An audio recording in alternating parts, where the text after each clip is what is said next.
I laboratoriet er resultatet af testen klar. Hej Astrid. Hej. I har jo testet nogle deodoranter for os, Det har vi, ja.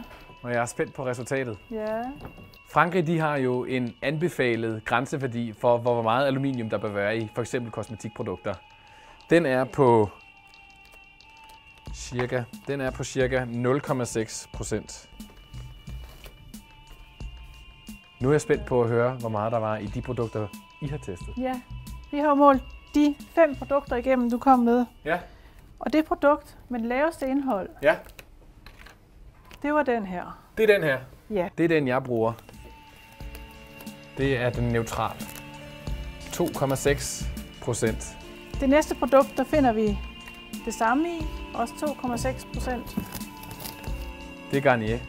Så har vi et produkt, hvor vi har fundet lidt mere i, 3,8%. Rexona. Det sidste produkt, det var det, der indeholder mest Ja. aluminium.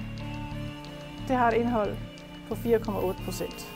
Vi har 2 ud af de 5 deodoranter, som både har svanemærket og astma-allergimærket.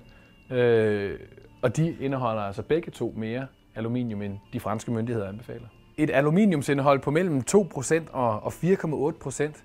Hvad siger det dig? Det er jo et rigtig højt indhold, så det er ikke bare en rest, der er tilbage fra et eller andet.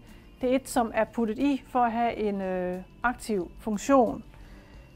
Hvis nu jeg tager en af deodoranterne, så står det rigtig, rigtig højt op på listen. Det står efter vand, står aluminium.